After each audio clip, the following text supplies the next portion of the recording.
Um, like by the time I was like 16, and I like really learned who Chavez was. I discovered who Jack of what events in Guatemala was and what the CIA did to him in like 1954, or like it really measured the potential that these little small Central American, Latin American countries had to influence on the global scale. I kind of knew where I was going. I knew who I was going to become, and because of these like grandiose ideas, at least the grandiose idea of everyone having food on their plate, right? I became somewhat of an egomaniac, and I thought that I was going to arise into politics. I suppose I envisioned myself becoming this great man of history, the great man of history like theory, right? But yeah, complete ego trip.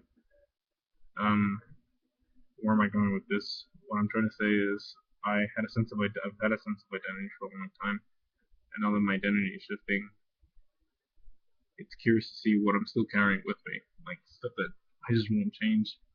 And there's two things that just haven't changed out of the slew of things. So, one is physical attraction.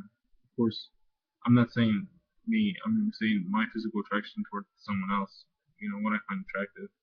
And two, the type of person that I'm attracted to.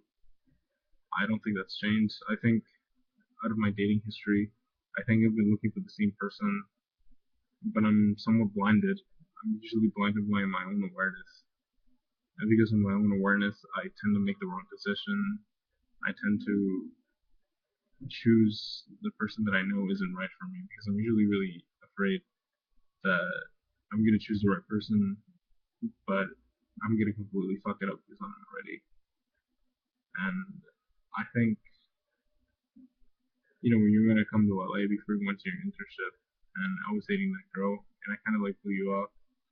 I think that's what it was. I think you and I have an amazing chemistry. I can definitely tell from the last Skype that we were a little irritated with each other. But I think even through the irritation, we still make each other smile. It's pretty rad. I suppose I'm adding like a really romantic twist to it. Well, right now, it's just friendship, and I really enjoy like talking to you. Or it'd be cool, to hang out with you more often. But obviously, our schedules conflict. So what I'm saying is, I didn't like go through with what I said, not because I didn't want to, not because I didn't think you were attractive, I didn't think you were smart, or it's not because I didn't think the other girl was like better or anything like that. I didn't go through because I was like afraid.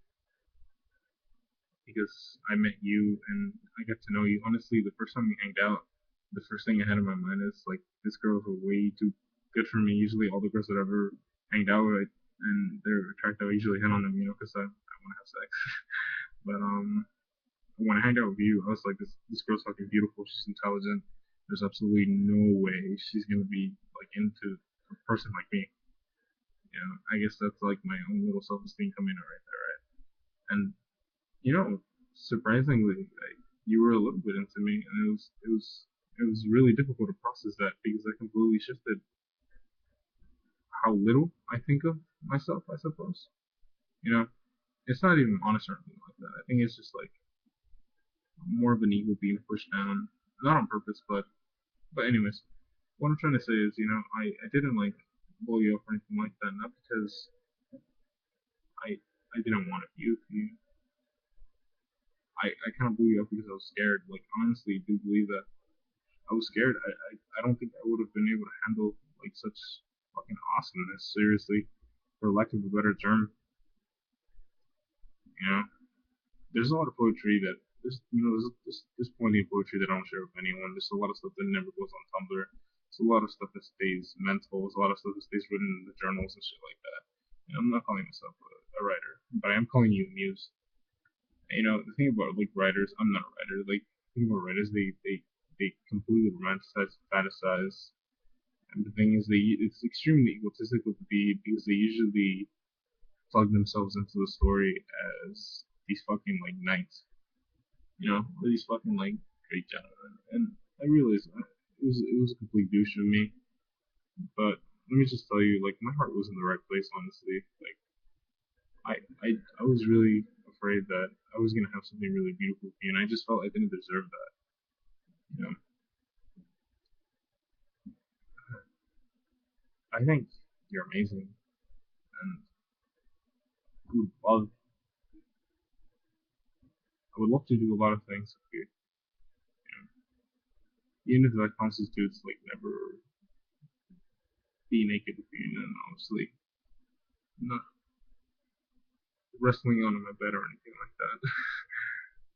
What I'm trying to say is that I really don't mind if it's like friendship. You know, like I've always been really cautious as to when I pursue people. I usually like try to see their intentions first before I make a move and stuff like that. You know, um, because I never, I'm always afraid of stepping over people's boundaries. I remember when you told me you were like polyamorous. That like really took me by surprise. It's kind of like it's kind of like when you're boxing, you know, you get like punch from the other fighter's left hand. It wasn't like it didn't feel like a punch, but you know, it was definitely something that came from like my back end that can't see. And it like really hit me in the back of the head. It's like, oh my god, because I've never like had experience with anyone who's polyamorous or anything like that. And like I said, I met you, and then like you're just this fucking great person that fit not like fit perfectly into the idea of who I want to be. It's just like this person that I just want to be with. You know, you were black a lot, and that's pretty sexy. You're informative. You're extremely informative in terms of like politics in the United States, you know. And I don't know shit about the internal politics or anything like that. You know? I actually don't feel like I don't know shit about anything, you know. But one being, you're super fucking intelligent, man, and it intimidates me at the same time. But it intimidates me, but at the same time, it completely gets me going. It's like, oh my god, I can't get enough of this person. And this video is such a rant. I don't know. I was kind of bored. I was just like, I kind of had like a mood drop immediately when I signed up for like this guy. I just want you know, I think you're beautiful, and I don't think you should feel any bad for like what some dumbass like me did. You know, trust me, this you have a bright future in terms of so many fields. Yeah, so it's like, yeah, I'm honestly, it's just great that I know you. You know, the fact that we occasionally Skype, that's pretty much. You know, but what I mind kissing you, like I would not mind at all. But anyways, look at the clock. It's actually pretty fucking late. Um, I'll see you soon. Hopefully, see you on Saturday.